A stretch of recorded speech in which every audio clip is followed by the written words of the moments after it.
If I had known what was sealed inside that battered metal container, I would have risked broken bones to stop Dressage from opening it. I would have flipped the table, tackled him to the floor, done anything to keep those latches locked. But none of us knew. Not me, not the professors, not the dozens of students laughing over lunch in the academy commissary. To all of us, it looked like nothing more than another harmless specimen waiting to be examined. 3 hours later, 46 students lay crammed into the medical wing.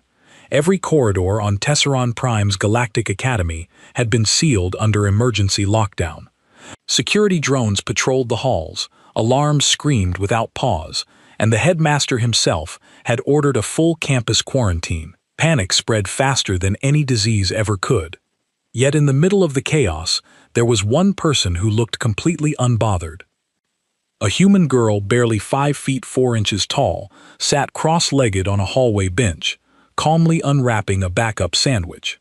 She took another bite, watched terrified aliens race past her, and looked mildly annoyed that her lunch had been interrupted, as if the galaxy hadn't just descended into absolute madness. My name is Rylex. I am vain, which means I am tall, blue-skinned, built like a stick insect with 4 arms, and cursed with hearing so sharp I can pick up a heartbeat from 30 feet away. I sit 2 rows behind the human girl in stellar scagraphy. I have watched her every single day since she arrived at this academy, and until that afternoon, I had never once seen her lose her composure. Not when the Gorvathi shoulder checked her in the east corridor, not when the Scathari hissed slurs about her flat teeth in the mess line, not when someone scratched the word soft into her locker in 3 different galactic languages. She just watched, always watching with those strange forward-facing eyes that every species in this place tried to pretend did not make them uncomfortable. I will tell you a secret about those eyes. Every herbivore in the galaxy has eyes on the sides of its head because it needs to watch for threats coming from every direction. Predators have their eyes in front because they only need to look at one thing, the thing they are about to chase down and consume. Lucy Harper had her eyes in front. Let me explain where we were because it matters. The Galactic Academy of Tesseron Prime is the most prestigious multi-esses educational institution in the known galaxy. It orbits a neutral moon at the edge of contested space, a deliberate choice made 3 centuries ago so that no single empire could claim ownership. Over 200 species send their young here to study science, diplomacy, engineering, and what the administration optimistically calls interspecies cooperation. In practice, what actually happens is that the bigger species terrorize the smaller ones, and the administration pretends not to notice. There is a hierarchy at this academy, and it is not complicated. Your place is determined by 3 things: how large you are, how dangerous your natural weapons are, and how frightening your species' reputation is. The Gorvathi sit at the top. They are 8 feet tall, covered in armored bone plates, and they have tusks that can punch through starship hull plating. Below them are the Scathari, who are fast, reptilian, and produce a paralytic venom from glands in their wrists. Then come about 160 other species arranged in a ladder that everyone understands and nobody talks about. Humans were near the bottom. They had no claws, no venom, no armored hide, no psionics, no electrical discharge, no redundant organ systems, no natural camouflage. They were soft, they were small. They were made almost entirely of water, which is something I still have trouble understanding, because water is not exactly a durable building material. The Terran exchange program had only been running for 2 years, and in that time, the galaxy had not been given much reason to rethink its assessment. Humans were fragile little creatures from a mid-range planet with a single moon, and they ranked on the species threat classification database at Tier 9, which was the lowest possible rating, 1 step above decorative lichen. Lucy Harper fit that profile perfectly, at least on the surface. She was 17 years old, she was short, even by human standards. She had dark brown hair that she kept pulled back, and she moved through the corridors of this academy with the quiet efficiency of someone who had learned very early that drawing attention to yourself was a mistake. She did not join study groups. She did not sit with other students in the commissary. She ate alone. She studied alone.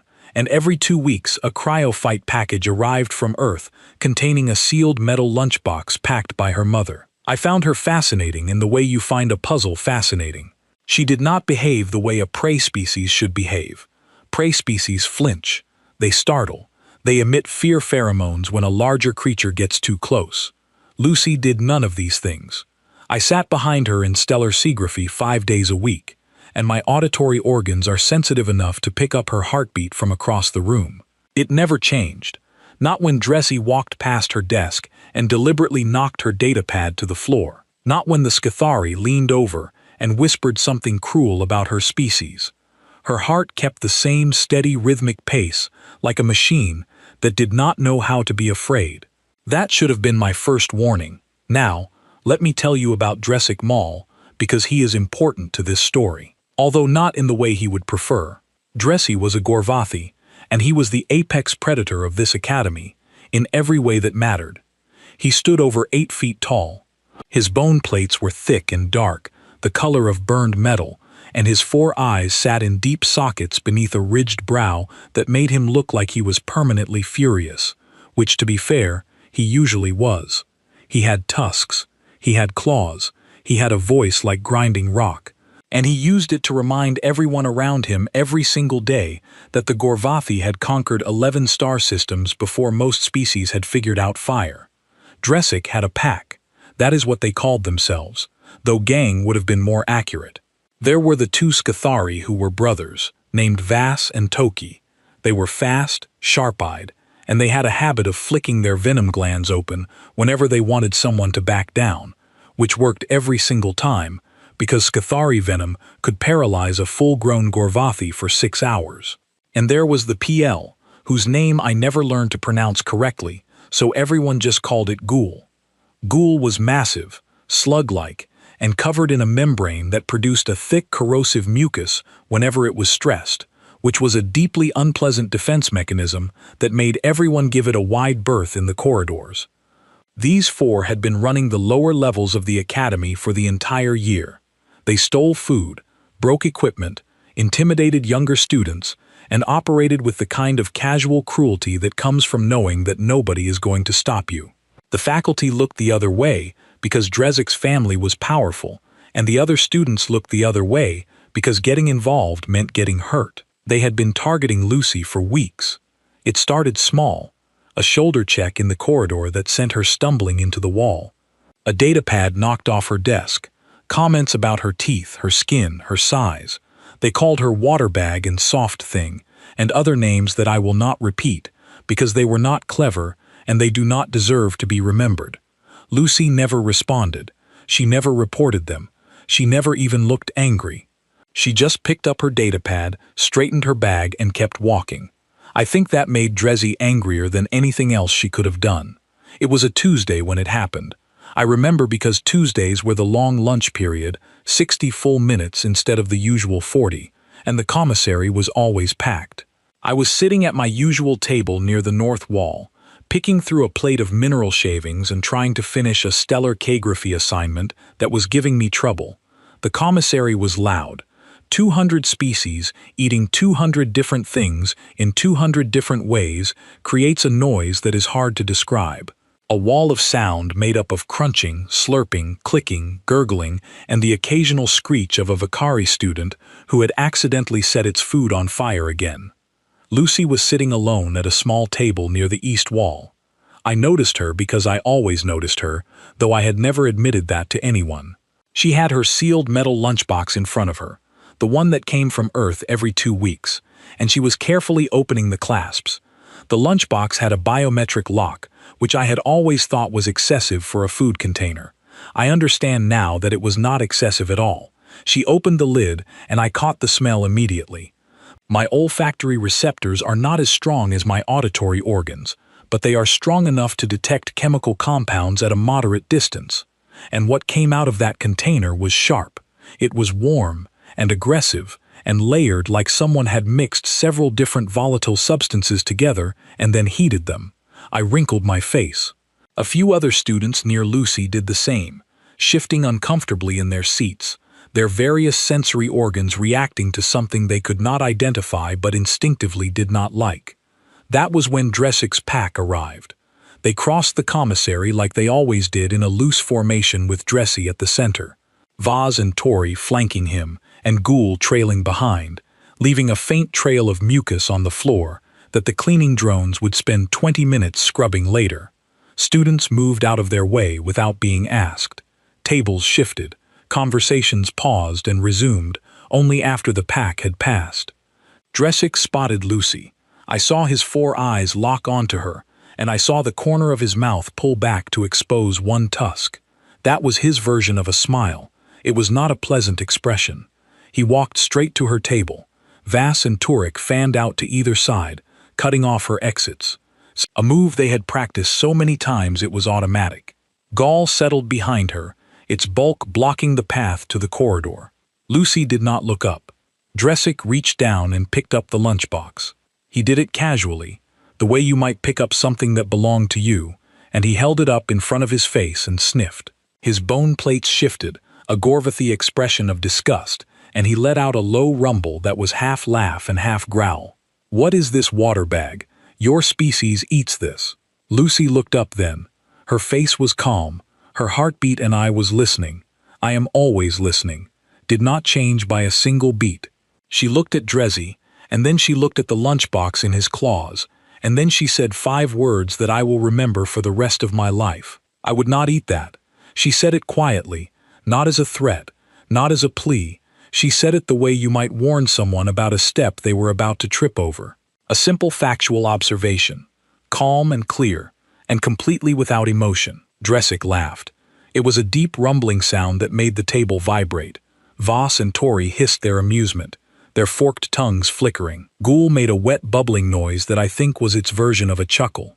"You think your little soft species slop is too good for a Gorvathy," Dressick said.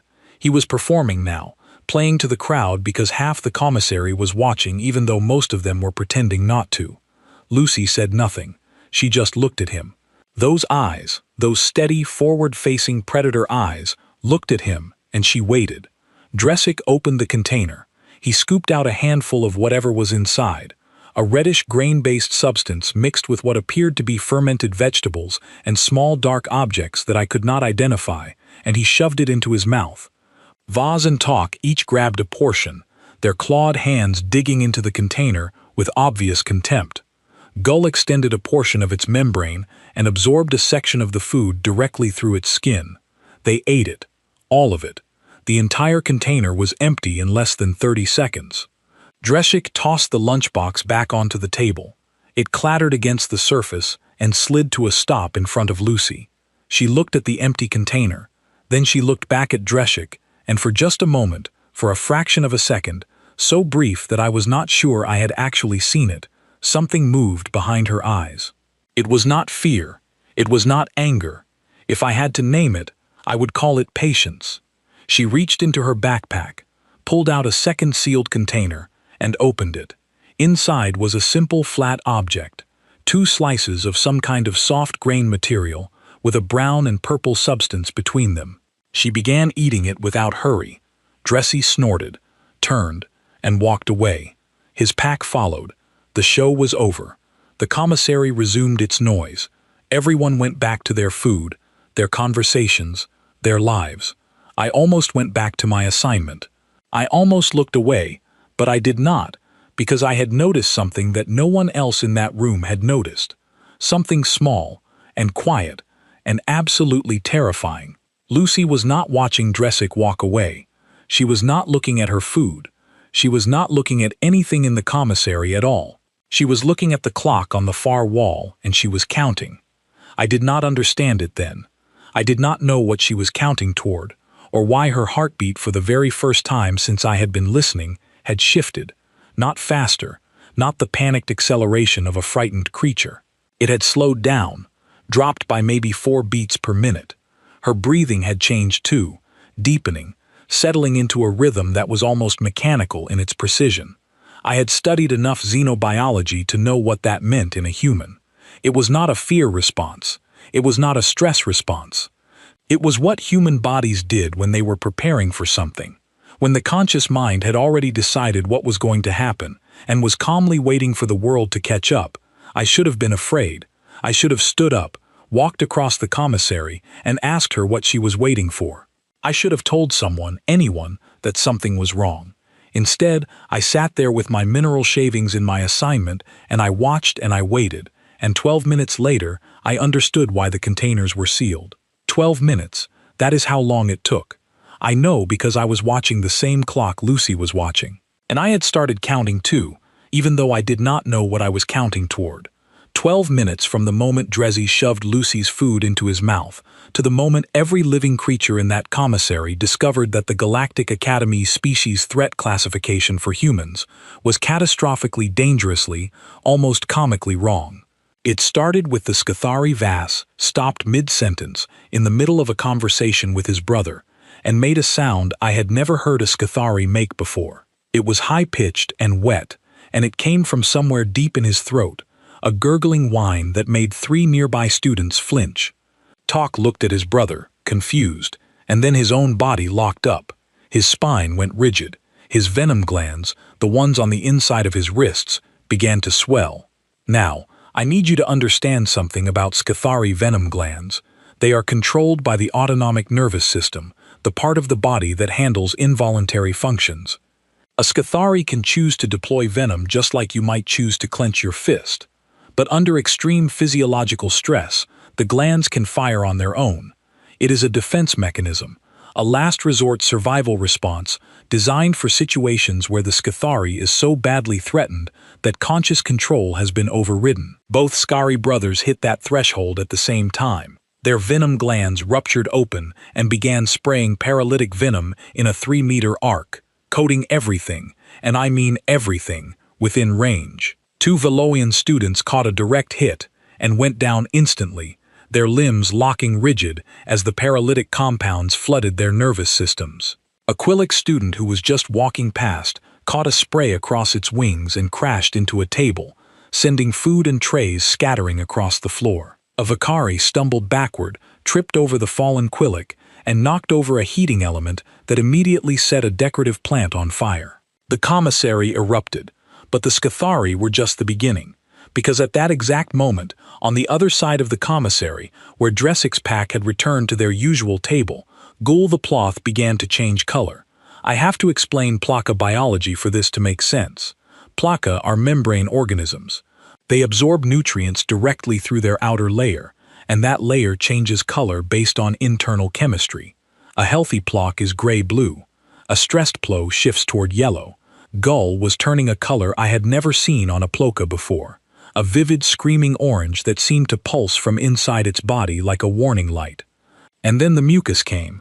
Ploka produce a protective mucus coating as a stress response. Similar to how the Scathari spray venom, under normal conditions, it is a thin, mildly acidic film that discourages predators. Under extreme stress, the output increases dramatically. What Ghoul produced in the next 60 seconds was not a thin film. It was a flood, a rolling, viscous wave of corrosive slime that poured from every pore of its body and spread outward across the floor in a 6-meter radius, dissolving the finish on the floor tiles and releasing a chemical smell so intense that a Tory student 3 tables away began retching. Students tried to run. 3 of them slipped in the mucus and went down, screaming as the acidic compound made contact with unprotected skin. A 4th tried to jump over the spreading pool and landed on a section of floor that was already compromised, crashing through a weakened tile and getting stuck up to her waist in corrosive slime. The cleaning drones blessed their little automated hearts, activated immediately and flew straight into the mucus field where they shorted out one by one with pathetic little sparking sounds. And then there was Dreszy. Dressic Maul, 8 feet of Gorvathi warrior, armored bone plates, tusks that could puncture hull metal, the undisputed apex predator of this entire academy, was on his knees in the middle of the commissary, making a sound that I will never, for as long as I live, be able to forget. It was a wheeze, a high, thin, desperate wee coming from a creature built for war bellows that could shatter glass. His 4 eyes were streaming fluid, all of them simultaneously. His bone plates, which should have been dark and stable, were flushing a deep violet that I recognized from my xenobiology classes as a Gorvathi shock response, something that only happened under extreme systemic distress. His claws were scrabbling at his own throat, not because he was choking. His airway was clear. Whatever was happening was deeper than that. Something fundamental in his internal chemistry was going haywire. He staggered to his feet, took 3 steps, and walked directly into a structural support column with enough force to crack the outer casing. He bounced off it like he had not even registered the impact, stumbled sideways, hit a table, flipped it, and crashed to the floor again, curling into a ball with his arms wrapped around his midsection. The sound he was making changed from a wheeze to a low, constant groan, the kind of sound that large animals make when something is very, very wrong. Inside them, the commissary was now in full chaos. Students were screaming, running, slipping in pothole mucus, getting hit by stray Scathari venom, tripping over paralyzed bodies, and generally doing exactly what a room full of panicked teenagers from 200 different species does, when everything goes wrong at once. The fire from the overturned heating element had spread to a second decorative plant and was sending up a column of thick smoke that triggered the atmospheric contamination alarms. Those alarms triggered the emergency ventilation system, which kicked on with a roar and began cycling air through the room at high speed, which picked up the aerosolized capsaicin particles that were still floating in the air near Lucy's table and distributed them evenly throughout the entire commissary. That was when the secondary wave hit. Students who had been nowhere near the original incident started coughing, their various respiratory systems reacting to trace amounts of capsaicin in the circulated air. A melody collapsed against the wall, its gills fluttering wildly. 2 crystalline students began vibrating at a frequency that made my teeth ache. A Gorvathi exchange student at the far end of the room, who had eaten nothing and touched nothing, caught a breath of the contaminated air and began sneezing so violently that each sneeze cracked the bench he was sitting on. I stayed at my table. I stayed because my legs would not move, and my legs would not move because I was watching Lucy Harper, and what I was seeing did not make sense. She was still sitting down. Her second container, the one with the brown and purple flat food, was half finished. She was chewing slowly, watching the chaos with an expression that I can only describe as unsurprised, not pleased, not vindictive, just completely, totally, absolutely unsurprised. Her heartbeat was still slow, calm, steady. She had known. She had known exactly what was going to happen, and she had told them not to eat it, and they had eaten it anyway, and now she was sitting in the middle of a biochemical catastrophe eating a sandwich. The medical drones arrived 4 minutes after the first Cathari went down. They came in a swarm, 30 of them, pouring through the emergency access ports in the ceiling and fanning out across the commissary with their scanners and their syringes and their calm automated voices repeating, "Please remain still. Medical assistance is being provided in 11 different languages." Behind them came the first responders, 2 physicians in full hazmat gear who took one look at the scene and immediately called for backup. I watched the lead physician, a tall 4-armed named Dr. Peshek, scan Dresic with a handheld diagnostic unit. I watched her face change. Stori do not have many expressions. Their faces are too rigid for that. But the way her upper arms went still while her lower arms kept working told me everything I needed to know. She had found something she did not expect. She tapped her communicator and spoke one phrase, "Code Vidian." I knew what that meant. Every student at this academy knew what that meant, because it was drilled into us during orientation and then never spoken of again, because no one actually believed it would ever happen. Code Vidian, mass chemical exposure event, potential biological hazard, all emergency protocols activated. Within 60 seconds, the commissary was sealed. Containment barriers dropped from the ceiling, cutting the room into quarantine sections. Additional medical teams poured in through the emergency corridors. Decontamination drones deployed, coating every surface with neutralizing foam. The students who could still move were herded into triage zones based on species and exposure level. I was in triage zone 3, the minimal exposure section, along with about 40 other students who had been far enough from the epicenter to avoid direct contact with venom, mucus, or food residue. We sat on the floor and we waited, and we watched through the transparent containment barriers as the medical teams worked on the serious cases. Dresic was in Zone 1. His bone plates were still flushed violet. His eyes were still streaming. The physicians had him on a stabilization platform with 4 different IV lines running compounds into his system, and he was still making that sound, that low, grinding groan that did not sound like anything that should come from a creature his size. The Stori brothers were in separate containment pods, still involuntarily discharging venom, their bodies locked in a crisis state that the medical AI was struggling to override.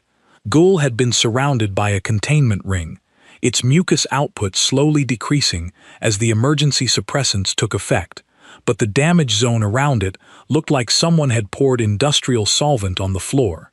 18 students were directly affected. 3 had been paralyzed by Stori venom. 5 had chemical burns from plod mucus. 2 had been trampled in the stampede. 4 were experiencing respiratory distress from aerosolized capsaicin. 1 had fainted from sensory overload. And 3, including both Stori and Dressich, were classified as critical. A security officer approached Lucy's table. He was a Vathi, tall, gray-skinned professional. He stood in front of her and looked down at the small human girl who had somehow remained seated through the entire catastrophe without moving from her chair. "Are you the owner of the food container?" he asked. Lucy looked up at him. She was still holding her sandwich. "Yes," she said. "Can you tell me what was in it?" "Kimchi fried rice, black coffee, chocolate espresso beans, pickled garlic, wasabi peas." The security officer blinked. He clearly did not recognize any of those words. He made a note on his data pad and continued. "Are you aware that the contents of your container have caused a mass casualty event in this facility?" Lucy took another bite of her sandwich, chewed, swallowed, and then said with perfect calm, "I told them not to eat it. You can check the cameras." The security officer stared at her for a long moment. Then he made another note and walked away. "I sat in triage zone 3 for 90 more minutes before they let us go, and in that time, I heard fragments of conversation from the medical teams that made my blood run cold. Not the details of the injuries, although those were alarming enough. What frightened me were the chemical analysis results. The lead physician's diagnostic unit had broken down the contents of Lucy's lunchbox into component compounds, and the results had been forwarded to the headmaster's office with a priority flag. I only caught pieces, but the pieces were enough. Capsaicin, that was the compound in the red rice that had triggered the primary reaction. In human biology, capsaicin activates specific pain receptors in the mouth and throat, producing a sensation of heat. Humans consider this sensation enjoyable. They actively seek it out. They breed plants specifically to produce higher and higher concentrations of this compound, and then they eat those plants on purpose and rate them on a scale of how much pain they cause. In non-human biology, capsaicin is a neurotoxin. It does not simulate heat. It triggers genuine, uncontrolled pain cascades across the entire nervous system, overwhelming sensory processing and causing exactly the kind of systemic shock I had just watched Dressich experience. Caffeine that was in the black coffee on Earth. Caffeine is the most widely consumed psychoactive substance in human history. Humans drink it every single morning. They give it to their adolescents. They have built entire economic systems around its production and distribution. In the rest of the galaxy, caffeine is classified as a Class 3 controlled substance on 11 different worlds because of its effects as a cardiac stimulant. The amount of caffeine in Lucy's thermos of coffee would have been enough to send a Stori heart into arrhythmia. Theobromine that was in the chocolate. On Earth, chocolate is given as a gift to express affection.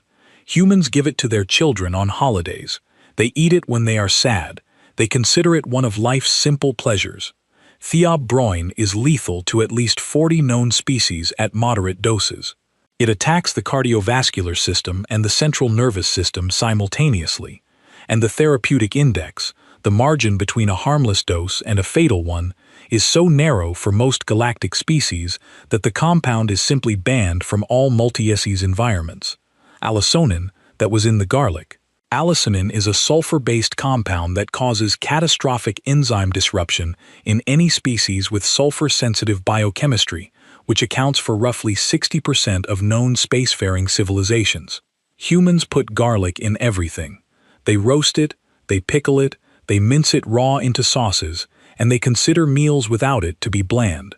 Allyl isothiocyanate. That was the wasabi. On the human homeworld, it is a condiment. A condiment. They grind it into a paste and put it on raw fish on the planet Scus 4. The same compound is used as an industrial solvent for dissolving adhesive bonds in starship construction. I sat in triage zone 3, and I read the chemical breakdown on my datapad, and I felt something I had never felt before in my life. Not fear exactly, something bigger than fear, something that sat in my chest like a cold weight and whispered a question I did not want to answer. What kind of species evolves on a world where these substances exist and instead of avoiding them, learns to enjoy them? When they finally released us, I walked past Lucy's table on my way out. She was gone. Her lunchbox was gone. The only evidence that she had ever been there was a faint chemical trace on the table surface that a decontamination drone was methodically scrubbing away. I went to my quarters, I sat on my bed, and then I pulled up the Academy Xenobiology archive on my datapad and started reading about humans. I did not sleep that night. The lockdown order came at exactly 2 hours and 14 minutes after Dresic first put Lucy's food in his mouth. I know the precise time because the Academy's emergency broadcast system logged it, and because I was still sitting on my bed reading about humans when every speaker and display in the facility activated simultaneously. Grand Lecturer Soon's voice filled every corridor, every room, every common space on campus. Soon was a crystalline entity, which meant he was ancient, patient, and composed of a mineral lattice that had been growing and thinking for over 3 centuries. He had run the Academy for most of that time, and in all those years, through solar flares and political crises and one attempted armed invasion, he had never once used the full emergency broadcast system. He used it. Now this is Grand Lecturer, so effective immediately. The Galactic Academy of Tesseron Prime is under full lockdown. All bulkheads are sealed. All airlocks are sealed. All shuttle bays are sealed. No individual, regardless of species, rank, or diplomatic status, will enter or leave this facility until further notice. All students will remain in their current locations. A hazardous materials investigation is underway. This is not a drill. The broadcast ended for about 3 seconds. The entire academy was silent. Then the noise started. It came through the walls, through the floors, through the ventilation ducts. 200 species reacting to the news in 200 different ways. Some screamed, some went quiet, some began vibrating at distress frequencies. A group of melody students 3 doors down from me started singing a harmonic that was either a prayer or a panic response, and the sound of it made my skin crawl. I stayed where I was. I had my datapad, and I had the Xenobiology archive, and I had a growing sense of dread that was settling over me like a physical weight. Let me tell you what I learned about humans that night. Not the version they put in the exchange program brochure, the sanitized summary that described them as a cooperative tool using species with moderate intelligence and limited physical capabilities. The real version, the version buried in the academic databases that nobody reads because nobody thinks it matters, because humans are Tier 9, because they are small and soft, and everyone knows they are not a threat. I started with their planet Earth Terra Sol 3, a Class 12 death world. I had to read that twice. I had to look up the classification system to make sure I was understanding it correctly. The galactic habitability scale runs from Class 1, a stable, temperate world with minimal environmental hazards, to Class 15, a planet so hostile that it is considered uninhabitable by any known species. Most spacefaring civilizations evolve on Class 2 or Class 3 worlds. The comfortable range, mild weather, stable tectonics, predictable seasons, low radiation, minimal predation pressure. Earth is a Class 12. The planet's axis is tilted, which means its weather patterns shift dramatically throughout the year. Parts of the surface freeze solid. Other parts reach temperatures that can kill an unprotected human in hours. The atmosphere is an oxidizing environment, meaning it is essentially saturated with a corrosive gas that humans breathe continuously and call air. The planet has active tectonic plates that cause the ground itself to break apart and shake. It has liquid water that falls from the sky unpredictably and sometimes freezes into solid projectiles. It has electromagnetic storms that discharge enough energy to kill a human instantly. And humans have a word for this. They call it lightning, and they do not even consider it unusual. And then there is the biology. Earth's biosphere is an arms race that has been running for 4 billion years without a referee. Every organism on that planet is either trying to eat something or trying not to be eaten, often both. And the result is a world where the evolutionary pressure never lets up. Plants that produce neurotoxins, insects that inject paralytic compounds, fungi that hijack the nervous systems of other organisms, bacteria that can survive in boiling acid, predators that hunt in packs, ambush from concealment, chase prey for hours, and kill with a precision that would be impressive in a military context. Humans evolved at the top of this nightmare, not because they were the strongest, not because they were the fastest, not because they had the sharpest teeth or the thickest hide. They rose to the top because of two traits that, when I read about them, made me set my datapad down and stare at the wall for a very long time. The first trait is persistence. Humans are pursuit predators. Most predatory species on Earth kill with speed, a burst of acceleration, a quick strike, a chase measured in seconds. Humans do not do this.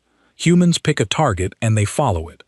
They walk, they jog, they track it across miles and miles of terrain, hour after hour, under the blazing sun, while the prey runs and stops and runs and stops, burning energy it cannot replace, until eventually, inevitably, the prey cannot run anymore, and the human is still coming, still walking, still steady, still patient.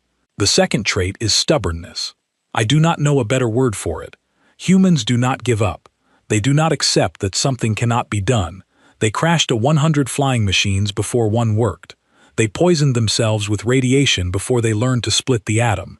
They strapped themselves to controlled explosions and launched into space, knowing the odds, knowing the risks. And they did it anyway, because they decided they wanted to go, and nothing, not physics, not biology, not common sense, was going to tell them no. I read about their wars. I read about their diseases. I read about their natural disasters. I read about the fact that their planet has been hit by massive asteroids multiple times, each one devastating enough to cause mass extinction, and humans are descended from the things that survived. I read about how they domesticated wolves, one of their planet's most efficient pack predators, by essentially refusing to be afraid of them until the wolves gave up and agreed to cooperate. And I read about their food. Humans do not just eat capsaicin. They eat a staggering range of substances that would be classified as toxic, hazardous, or outright lethal by any reasonable galactic standard. They consume ethanol, which is a solvent, and they do this for recreation. They eat a fruit called a lemon that contains enough citric acid to corrode certain metals. They eat something called a ghost pepper that registers on chemical detection equipment as a potential biohazard. They ferment milk until bacteria have converted it into an entirely different substance, and then they eat that, and they have hundreds of names for the different varieties of the result. They do all of this voluntarily, enthusiastically. They build entire cultures around it. They have competitions to see who can consume the most dangerous substances. They feed capsaicin to each other as a form of entertainment. I was sitting on my bed at 3 o'clock in the morning reading about a human tradition called a hot wing challenge, when the implication of everything I had learned finally hit me like a physical force. Lucy Harper had not brought a weapon to the academy. She had brought her lunch. She had brought the same lunch she ate every day at home, prepared by her mother, packed with love, sealed in a container that the exchange program required, specifically because they knew from the very beginning that the ordinary everyday food that a human child eats for lunch is to the rest of the galaxy a biochemical weapon. The containers were not protecting the food, they were protecting us. I closed the xenobiology archive. I opened the Academy's species threat classification database. I found the entry for Homo sapiens, Tier 9, minimal threat, a small socially cooperative species with no significant natural weapons. Requires environmental support for survival in most galactic conditions. Noted for pattern recognition and tool use. I stared at that entry for a long time. Then I pulled up the incident report from the commissary. 46 students in the medical wing. 18 directly affected, 3 in critical condition, an entire commissary quarantined. Decontamination procedures ongoing. Estimated cleanup time 72 hours. All from a lunch. Someone was going to have to update that file. Meanwhile, the lockdown was creating its own problems. 200 species crammed into sealed quarters for hours on end is a recipe for tension even under the best circumstances. And these were not the best circumstances. Rumors were spreading through the student networks faster than the decontamination drones could spread neutralizing foam. I tracked them on my datapad because I could not sleep, and because watching the rumors evolve was like watching a chemical reaction in real time. The first version was closest to the truth. The human girl's lunch had made some students sick. Within 30 minutes, this had mutated into the human deliberately poisoned Drezik's entire pack. By the 1-hour mark, someone had added the claim that human food is classified as a biological weapon under galactic law, which was almost true, but not quite. And by the time the lockdown had been in effect for 2 hours, the dominant narrative on the student networks was that the Terran exchange program was a covert military operation designed to infiltrate galactic institutions, and that Lucy Harper was either a spy, an assassin, or both. None of this was true. All of it was believed.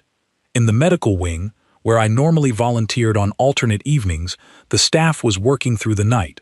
I learned the details later from a toy nurse named Rushka, who owed me a favor. Drezik had stabilized, but was still in significant distress. The capsaicin had triggered a systemic inflammatory cascade that his Gorvathi immune system was fighting, but could not fully resolve because Gvathi biochemistry had never encountered capsaicin before and had no evolved response to it. His body was essentially treating the compound as a novel pathogen and throwing everything it had at it, which was causing almost as many problems as the capsaicin itself. The Scathari brothers had been sedated and placed in isolation pods to prevent further venom discharge. Their glands were still swollen and reactive, twitching every few minutes in response to residual capsaicin traces in their systems. The medical team was flushing their circulatory systems with a broad-spectrum neutralizer, but Scathari biochemistry is complex, and the process was slow. Gold the Peel was in the worst shape physically speaking. It had absorbed Lucy's food directly through its membrane, which meant the capsaicin, caffeine, theobromine, allosanin, and allyl isothiocyanate had bypassed every possible filter and gone straight into its system. The medical team had resorted to a partial membrane replacement, a procedure that was painful, risky, and would leave Gall weakened for weeks. And Lucy Harper was in the Hedden's office. I did not witness what happened there directly. I pieced it together from 3 different sources. Reska, who heard it from a security officer, a student council member named Tavern, who was present as a witness, and the official transcript that was released 48 hours later as part of the incident report. The 3 accounts agree on the essential details. Grand Lecturer Soon sat behind his desk, a massive slab of polished crystal that matched his own mineral composition. He was flanked by Dr. Pashek, the lead physician, and Commander Volis, the head of Academy Security. Lucy sat in a chair across from them. She looked small in that room, surrounded by beings who were centuries older and many times her size. So began by stating the facts. A mass casualty event had occurred in the commissary. 46 students were in the medical wing. The source had been traced to the contents of a food container belonging to Lucy Harper. Then he asked the question that everyone in the academy wanted answered. Miss Harper, did you knowingly bring chemical weapons onto this campus? Lucy looked at the headmaster. She looked at the physician. She looked at the security commander. 3 immensely powerful beings staring down at a 17-year-old girl who weighed less than Dresik's left arm. It is my mom's cooking, she said. There was a pause. So's crystalline structure made a faint harmonic sound that his species produces when processing unexpected information. The chemical analysis of your food container indicates the presence of multiple compounds classified as hazardous under Galactic Accord 7. So said capsaicin, caffeine, theobromine, allosanin, and allyl isothiocyanate, among others. Several of these are controlled substances on multiple worlds. Can you explain why you brought them to this facility? Lucy nodded. Those are normal ingredients in human food. Capsaicin comes from peppers, which are a vegetable. Caffeine comes from coffee beans, which we drink as a beverage. Theobromine comes from chocolate, which is a dessert. Garlic is a seasoning that we use in almost everything. And wasabi is a condiment. None of these are weapons. None of them are controlled substances on Earth. They are food. They are hazardous to every other species in this facility, Commander Vallis said. Yes, Lucy replied, which is why I eat alone. Which is why my food is stored in a sealed, biometrically locked container that only I can open. Which is why the container stays closed until I am ready to eat. And which is why when Dresic took my container and opened it, I specifically told him not to eat it. I said it clearly, and I said it loudly enough for the surrounding students to hear. Your security cameras will confirm this. Another pause. Dr. Pashik pulled up the commissary footage on a display screen. They watched it together. Lucy's voice small but clear. I would not eat that. Page 14. Lucy continued. The Terran Exchange Program Orientation Packet. Section 3, Paragraph 7. Human students must keep all Terran food products in species-rated containment at all times. Containment must be biometrically secured and must not be opened in shared dining areas without visual clearance. That no non-human students are within direct contact range. I have followed that protocol every single day since I arrived at this academy. I have never eaten in the main dining area when other students were within contact range. I always eat at the far table away from other students. I have never left my container unsealed or unattended. She paused, and when she spoke again, her voice was quiet but steady. I did not break any rules. Dresic Mal broke into my sealed container. Dresic Mal chose to eat my food. I warned him. He ignored me. The responsibility for what happened is not mine. The room was quiet. Soon's harmonic hum deepened, a sign of intense processing. Dr. Pashek and Commander Wallace exchanged a look. She is correct, Dr. Pashek said. I have reviewed the protocol. She followed it precisely. Soon regarded Lucy for a long moment. Then he asked one more question. Miss Harper, were you aware that your food would have this effect on other species? Lucy met his gaze. Yes, that is why I follow the protocol. That is why I eat alone. That is why I warned them, and you did not consider alerting security when Dresic Mal took your container. He took my lunch, Lucy said. He has taken my lunch before. He has pushed me in the hallway. He has broken my data pad. He has called me names every day for 3 months. I have never reported any of it, because I was told during orientation that the Academy handles interspecies conflicts through mediation, and the mediation office has a 6-week waiting list. I filed a complaint on my 2nd week here. It has not been processed. That last part landed like a detonation. The mediation backlog was a known problem, something the administration acknowledged but had never prioritized, because the students being affected were always the smaller, less powerful species, the ones at the bottom of the hierarchy, the ones nobody prioritized. The meeting ended shortly after that. Lucy was cleared of wrongdoing pending formal review. She was escorted to temporary quarters in the faculty wing, not as a punishment, but for her own safety.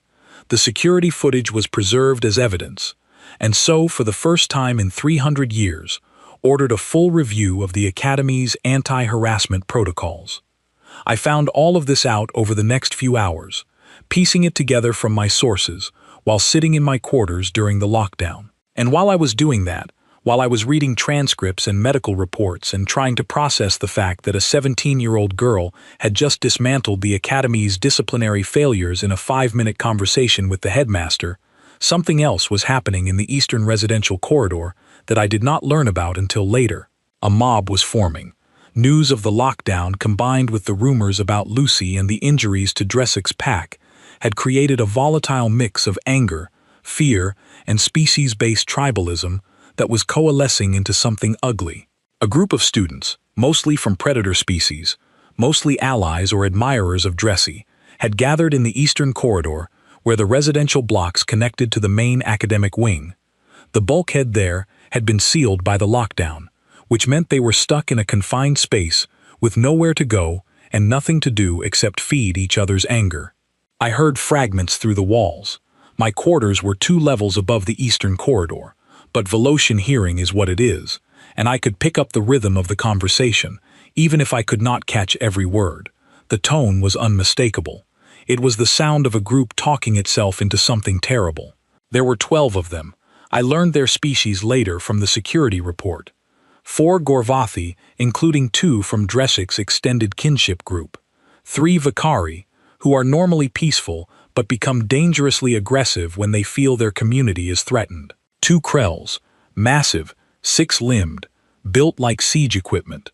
2 more Scathari from a different cohort than Vacentoric. And 1 Plaque, smaller than Ghoul, but still large enough to block a corridor. They were talking about Lucy. They were talking about making the human answer. They were talking about the fact that Drezi, their leader, their protector, the biggest and strongest of them all, was lying in the medical wing because a tiny soft species girl had tricked him into eating poison. That is not what happened. Of course, Lucy had tried to stop them. But mobs do not run on facts. They run on feeling. And the feeling in that corridor was that a human had hurt one of theirs, and someone was going to pay. What none of them knew, what nobody in the academy seemed to know or care about, was that Lucy Harper was not the only human on campus. There were 3. I am embarrassed to admit how long it took me to remember this. I had spent months sitting behind Lucy in stellar Graphy, watching her, studying her, and I had somehow never bothered to learn about the other 2 humans in the exchange program. They were even quieter than Lucy. They occupied so little space in the social landscape of the academy that they were essentially invisible. I looked them up. Ben Carter, 18 years old, tall by human standards, broad across the shoulders, with short-cropped light brown hair and hands that looked like they had been built for heavy work. He was enrolled in advanced engineering and structural physics, and his academic record was exceptional. He had the highest marks in his engineering cohort. He had also, I noticed, never once appeared in any social event, student organization, or extracurricular activity. He went to class, he went to the engineering lab, and he went to his quarters. That was it. Nina Walsh, 17 years old, lean, red-haired, precise. She was enrolled in xenobiology and field medicine, and she volunteered in the infirmary 2 evenings a week. I had worked alongside her. I had literally stood next to her while she dressed wounds and calibrated diagnostic equipment, and I had never registered anything unusual about her. She was competent, professional, and quiet, and her hands, now that I thought about it, were the steadiest I had ever seen on any species. 3 humans at the academy.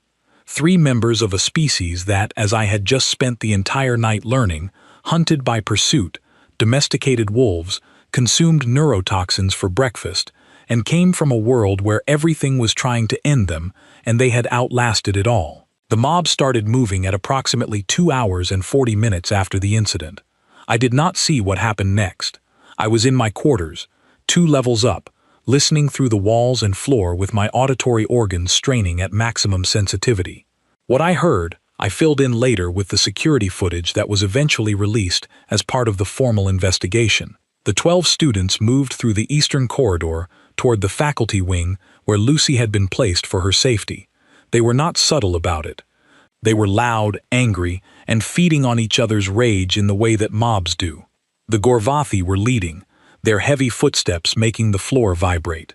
The Krells were behind them, their 6 limbs making a rapid clicking sound on the hard surface. The rest followed in a mass of scales and plates and teeth. They rounded the corner into the connecting passage that led to the faculty wing, and they stopped.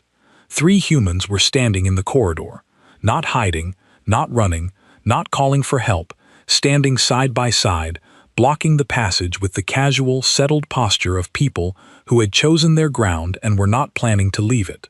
Ben Carter was in front. He had removed his jacket and pushed up the sleeves of his shirt, exposing forearms that were thicker and more muscled than most of the mob had probably expected from a species they considered soft. This is apparently a human behavior with deep significance. The act of removing outer layers and exposing the arms is not practical.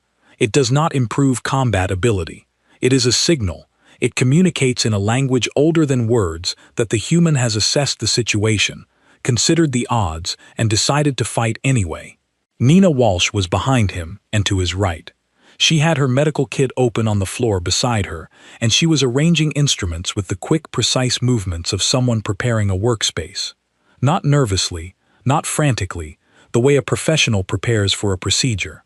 Lucy Harper was leaning against the wall behind both of them, arms crossed, watching the mob with those forward-facing eyes. She had changed clothes since the commissary. She was wearing a simple dark shirt and gray pants. She looked like she could not possibly weigh more than 115 pounds. The mob stopped.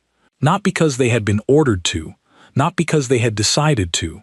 They stopped because something in their collective hindbrain, some ancient survival instinct, buried beneath layers of civilization and rational thought, looked at those three small figures standing in a corridor designed for species twice their size and said, "Wait." Ben spoke first. His voice was low and even and carried the kind of calm that does not come from bravery. It comes from a decision that has already been made, a line that has already been drawn, and a complete settled acceptance of whatever happens next. "I know why you are here, and I understand that you are angry, but you need to understand something before you take another step.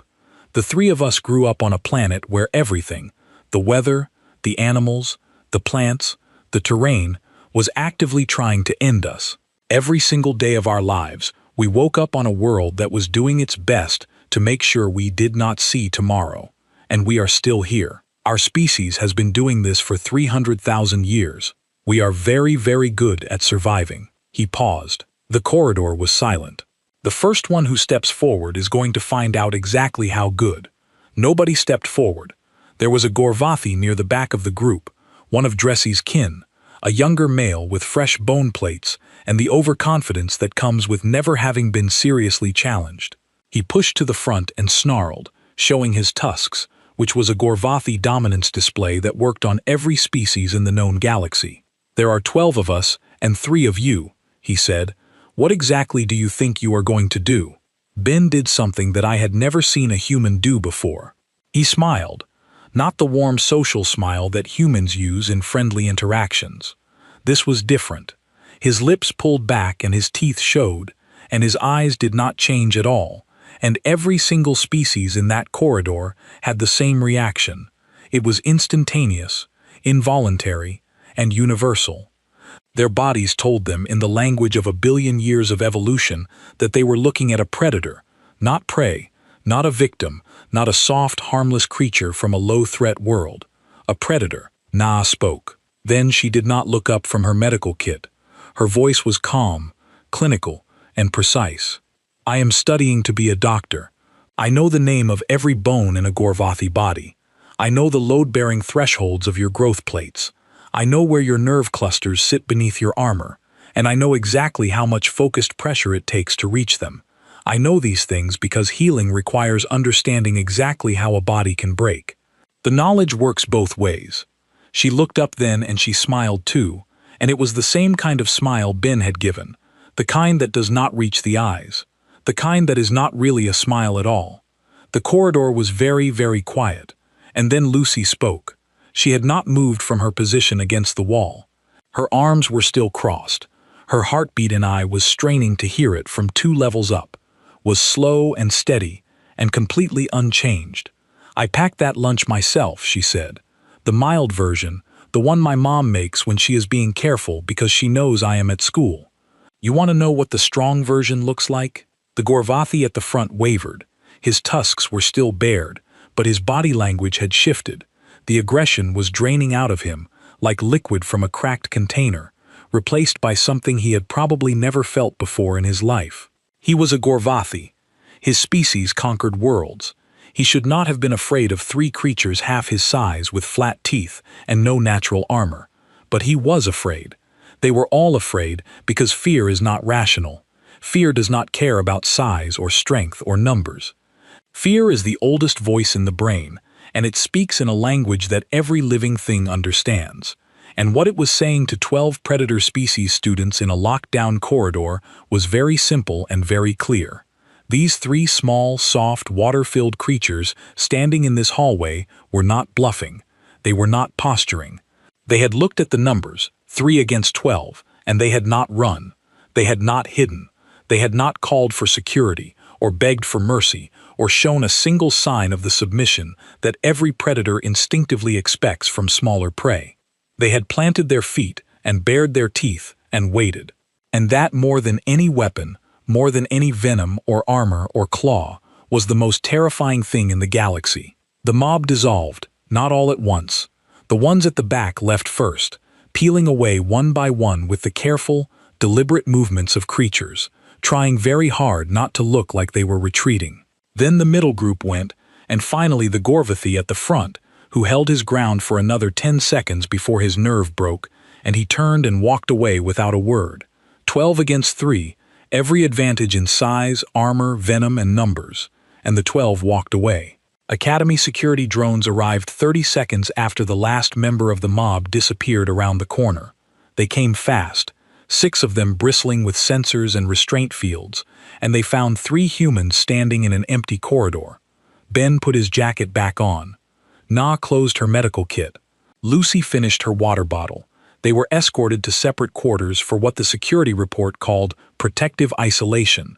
They went without protest, without complaint, and without any indication that what had just happened had elevated their heart rates by even a single beat. I sat on my bed 2 levels up, with my auditory organs ringing from the strain of listening so hard, and I thought about wolves, about how humans had looked at one of the most efficient pack predators on their planet, a creature that hunted in coordinated groups, that could run for hours, that could bring down prey many times its size. And humans had decided that instead of being afraid, they were going to make friends, not by being bigger, not by being stronger, by being more stubborn. And eventually the wolves looked at the humans and said, "Fine, you win, we will work with you." Everything that happened in that corridor made sense now. The 3 humans who had barely spoken to each other all semester, who sat alone, ate alone, studied alone, had come together in minutes when one of them was threatened. Not because they had planned it, not because someone had given an order, because that is what humans do. That is what 300,000 years of surviving on a death world had burned into their bones and their blood and their DNA. You threaten one of them, you get all of them. The lockdown lifted at exactly 3 hours and 11 minutes after the incident. Grand Lecturer Savon's voice returned to the broadcast system one final time. And this time there was something different in his harmonic undertones, something I had never heard from a crystalline entity before. If I had to name it, I would call it respect. He delivered the findings of the investigation in clear, measured terms. The facts were not complicated. The security footage was unambiguous. The chemical analysis was complete, and the conclusions were as follows. Lucy Harper was cleared of all wrongdoing. She had followed every protocol in the Terran Exchange Program Handbook. Her food had been stored in regulation containment. Her container had been biometrically secured. She had issued a clear verbal warning before the food was consumed. She had not encouraged, facilitated, or permitted anyone to access her food. The incident was the direct result of theft and harassment by other students, not negligence or malice on her part. Dresic Mall, Vass, Tok, and Ghoul were found responsible for theft of personal property, sustained harassment of a fellow student, and reckless self-endangerment. All 4 were suspended for the remainder of the academic term. Their families would be notified. Their academic standing would be reviewed upon return. The 12 students who had formed the mob in the Eastern Corridor were identified through security footage. Each received a formal conduct violation, the second most serious disciplinary action the Academy could impose. 3 of them, including the Gorvathy, who had confronted Ben, received additional sanctions for threatening behavior, and then soon announced something that had never happened in the 3-century history of the Galactic Academy of Tesseron Prime. He ordered a campus-wide mandatory advisory on human biology. I read the advisory when it was posted the following morning. It was 16 pages long. It had been prepared by Dr. Pashek and her medical staff with input from the Terran Exchange Program coordinators, and it was without exaggeration the most alarming document I had ever read in my life. It began with a summary of human biochemistry, covering the major organ systems, the respiratory requirements, the cardiovascular specifications, and the neurological architecture of Homo sapiens. This section was dry and clinical, and not particularly frightening, right up until the part where it mentioned almost as an aside that humans are capable of functioning with injuries that would incapacitate or kill most other galactic species. broken bones, punctured organs, massive blood loss. Humans can sustain all of these and remain conscious, mobile, and combative. Their bodies produce a compound called adrenaline that temporarily suppresses pain, increases strength, accelerates reflexes, and allows them to operate at levels far beyond their normal capacity for short periods. This is an involuntary response. They cannot control it. It simply happens when they are threatened or frightened or angry. Then it moved on to the dietary section, and this was where the document became genuinely disturbing. There was a table. The table had 3 columns. The first column listed compounds found in standard human food. The second column listed the effects those compounds had on other galactic species. The third column listed what humans called those compounds: capsaicin, neurotoxic pain cascade. In most species, humans call it spice. Caffeine, cardiac stimulant, class 3 controlled substance on 11 worlds. Humans call it morning coffee. Theobromine, lethal to 40-plus species at moderate doses. Humans call it chocolate. Ethanol, industrial solvent and cellular toxin. Humans call it drinks and consume it at social gatherings. Allosanin, sulfur-based enzyme disruptor. Humans call it garlic and put it in nearly everything they cook. Allo-isothiocyanate, industrial-grade volatile compound. Humans call it wasabi and eat it with raw fish. Capsaicin specifically got its own subsection. The document noted that capsaicin activates pain receptors in human mouths, producing a burning sensation that humans find, and I am not making this up, pleasurable. They have developed an entire measurement system for capsaicin intensity. They breed plants to produce higher concentrations. They hold competitions. They film themselves eating the most potent varieties and share the recordings for entertainment. There was a footnote at the bottom of the capsaicin section. It read, "The compound capsaicin, which caused the primary medical emergency at the Academy, is not considered a weapon, toxin, or controlled substance on Earth. It is classified as a flavoring agent. Humans add it to food to make the food more interesting." I read that footnote 3 times. Then I put down my datapad and stared at the ceiling for a while. The advisory continued for 12 more pages, covering topics including but not limited to human persistence hunting, human pack bonding behavior, human pain tolerance, human recovery rates from injury, human adaptability to extreme environments, and the fact that humans share their living spaces with domesticated predators that they refer to as good boys and allow to sleep in their beds.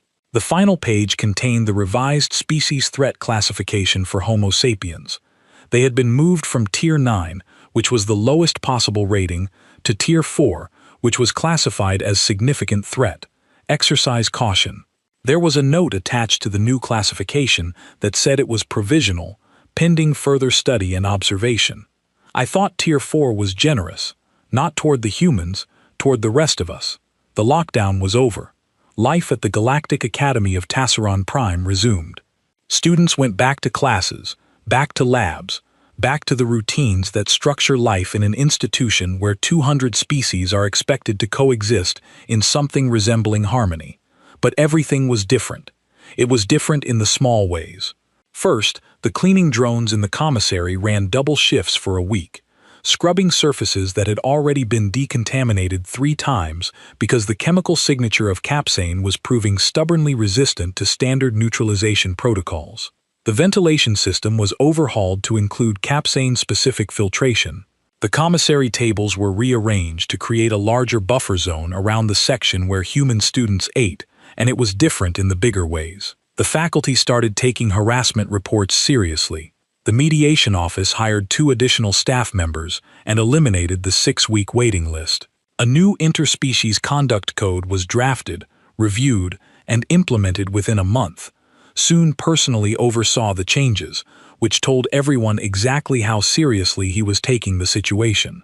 Dressik's pack was gone, suspended, removed from campus, their quarters emptied, and reassigned before the end of the week. Dressik himself spent 4 days in the medical wing before he was stable enough to travel, and when he left, he did not look back. I heard later that his family filed a formal complaint against the Terran exchange program, arguing that human food should be classified as a controlled substance and banned from all multi-species facilities. The complaint was reviewed by the Galactic Standards Board and rejected on the grounds that the responsibility for the incident lay with the individual who committed the theft, not with the species whose food was stolen. The Scathari brothers recovered fully within 2 weeks. The plaque took longer. The membrane replacement left it weakened, and it spent the rest of the term in a reduced mobility frame, attended by a dedicated medical drone. I felt a flicker of sympathy for Ghoul, because out of the entire pack, Ghoul had always seemed the least malicious, more of a follower than a bully, dragged along by proximity and the desire not to be on the wrong end of Dress's temper. But sympathy did not change the fact that Ghoul had eaten something it was warned not to eat, and consequences are not negotiable. The 12 students from the mob received their conduct violations and returned to their classes with the chastened silence of people who had been caught doing something they knew was wrong and could not talk their way out of. The Gorvathi who had confronted Ben dropped 2 of his courses and transferred to a different residential block. I never saw him speak to another human again. And then there were the humans. Ben Carter went back to his engineering lab and his classes and his quiet, solitary existence. But people noticed him now. They noticed the way he moved, the deliberate, grounded walk of someone who was always aware of his surroundings. They noticed his hands, thick-fingered and scarred, the hands of someone who had built things and broken things and was comfortable with both. They noticed that he ate alone and studied alone and did not seem to need anyone. And they noticed that despite all of this, when Lucy had been threatened, he had been there in minutes, standing in a corridor, outnumbered 4-1, smiling like it was a Tuesday. Nina Walsh went back to the infirmary and her xenobiology studies and her quiet, precise competence. But the staff treated her differently now. Dr. Pashek, who had been Na's supervisor, began including her in case consultations, something she had never done with a student before. The other volunteers gave her space, not out of fear, but out of the kind of respect that comes from watching someone reveal a depth you had not suspected. I continued to work alongside her on my volunteer shifts, and I noticed that she was exactly the same as she had always been, calm, professional, steady. The only difference was that now, when she handled a sharp instrument, people watched her hands. And Lucy Harper. Lucy Harper walked into the commissary the morning after the lockdown lifted, and the room shifted around her like water around a stone. She did not do anything dramatic. She did not make a speech. She did not look for attention or acknowledgement. She walked to her usual table, the small one near the east wall, and she sat down, and she opened her sealed lunchbox with the biometric lock, and the faint, sharp smell of whatever her mother had packed drifted into the air. 30 students within a 10-meter radius shifted their chairs back. Not dramatically, not obviously, just a subtle collective adjustment. The way a school of fish adjusts when something moves through the water, an awareness, a recognition. Lucy did not seem to notice, or if she noticed, she did not mind. I was at my usual table near the north wall. I had a plate of mineral shavings and a new stellar calligraphy assignment and a decision to make. I had been watching Lucy Harper for months. I had watched her from a distance because that was what everyone did, because she was human, and humans were small and soft, and at the bottom of the hierarchy, and getting involved with them was a social risk that no one wanted to take. I had watched Drezzy torment her, and I had done nothing. I had watched the mob form, and I had done nothing. I had sat in my quarters safe and comfortable, and I had read about humans on my datapad, and I had been fascinated and frightened and impressed, but I had not done a single thing. I picked up my tray, I stood up and I walked across the commissary. Every eye in the room followed me. I could feel them. 200 different species tracking my movement with 200 different kinds of visual organ. And I could hear the whispers starting, the rustling, clicking, buzzing commentary of a crowd watching someone do something unexpected. I reached Lucy's table. I stood there for a moment holding my tray, feeling ridiculous and terrified, and absolutely certain that this was the right thing to do. "Is this seat taken?" I asked. Lucy looked up at me. Those eyes, those steady, calm, forward-facing predator eyes that had watched chaos unfold without blinking and had stared down 12 armed aliens without flinching. They looked at me, and for a moment, I felt exactly what the mob had felt in that corridor. the primal bone-deep recognition that I was being assessed by something that was not prey. Then she smiled, and it was nothing like the smile Ben had shown the mob. It was small and warm and genuine, and it crinkled the corners of her eyes. And it was, I realized with a start, the first time I had ever seen her smile at anyone in this entire academy. "Go ahead," she said. I sat down. I arranged my mineral shavings. She went back to her food. We sat in silence for a moment, the comfortable silence of two people who do not yet know each other, but have decided to try. "What are you eating?" I asked, because I was curious, and because curiosity has always been my weakness, and because if I am being honest, I wanted to know what was in the container so I could assess the threat level. She tilted the lunchbox toward me. Inside were small white triangular objects, each one wrapped in a dark flat material that looked like dried plant matter. They smelled faintly of salt and something warm and mild. "Onigiri," she said. "Rice balls. This one is salmon. No capsaicin, no caffeine, no garlic. Completely safe." "My mom packed extra this week," she said. My mom packed extra with a casualness that almost hid the weight behind it. Her mother, sitting on a planet 1,200 light-years away, had heard about what happened and had packed extra food for her daughter. Extra safe food, the kind of care that crosses galaxies. I picked up one of the rice balls. It was warm in my hands, solid but soft, wrapped in the dark plant material that Lucy called nori. I turned it over, examining it, aware that I was holding a piece of another world's culture in my 4 hands. I took a bite. It was delicious. The rice was slightly sticky, faintly sweet, with a core of pink flesh that tasted of salt and ocean, and something I had no word for. The nori was thin and crisp, and added a mineral flavor that my Veloian palate found deeply satisfying. It was simple and clean, and it tasted like someone had put genuine thought and care into its creation. "Not bad," I said. Lucy grinned. "Told you." We ate in silence for a while. Around us, the commissary slowly returned to its normal rhythm, the clattering and crunching and clicking of 200 species, eating 200 different things. But it was not quite normal, and I think everyone knew it would never be quite normal again. A Stori student walked past our table, paused, looked at us, and then nodded at Lucy. Just a nod, an acknowledgement. Then she moved on. A few minutes later, a Quillic student, the one who had been knocked down by Scathari venom in the commissary, fluttered over and landed on the edge of our table. It looked at Lucy with its compound eyes and made a soft clicking sound that in Quillic body language means "thank you." Then it flew away. Lucy watched it go with a puzzled expression. "What was that about?" "You?" I said. "All of this is about you." She shook her head. "I did not do anything. I just ate lunch." And that, I think, is the most human thing she could possibly have said. The Galactic Academy of Tassaron Prime has educated thousands of species across 3 centuries of operation. It has survived solar flares and political upheavals and 1 attempted armed invasion. It has weathered scandals and budget crisis, and a memorable incident involving a Vicari student who accidentally set the entire West Wing on fire during a chemistry practical. But it had never been locked down because of a stolen lunch. Not once in 300 years. Humans had been in the Terran exchange program for 2 years.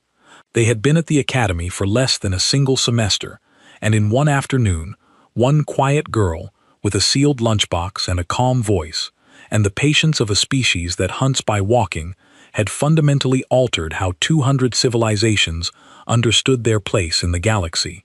Not with a weapon, not with a warship, not with a show of force, or a display of technology, or a grand political gesture. With her mom's cooking. I finished my onigiri and set the nori wrapper on my tray. Lucy closed her lunchbox and locked it with her thumb. "Same time tomorrow?" she asked. I looked at her. This small, soft, water-filled creature from a death world. This quiet girl who consumed neurotoxins for breakfast and whose species had looked at wolves and decided to make friends. This person who had been bullied and harassed and belittled for months and had never once lost her composure, never once raised her voice, never once showed fear, who had warned them, who had given them every chance. "Same time tomorrow," I said. She nodded, picked up her bag, and walked out of the commissary. The crowd parted for her gently, respectfully, the way you make room for something you have learned to take seriously. I sat at the table for a while after she left. I thought about the species classification database, about the entry that still said Tier 4 provisional pending further study. I pulled out my datapad. I opened the file. I looked at the classification. Then I closed it because it did not matter what the database said. The database was a number on a screen, an institutional attempt to quantify something that could not be quantified. You cannot put a threat level on a species that eats poison for fun and turns predators into pets and responds to being outnumbered by smiling. Humans are not a threat level. They are a lesson. The lesson is this: do not steal their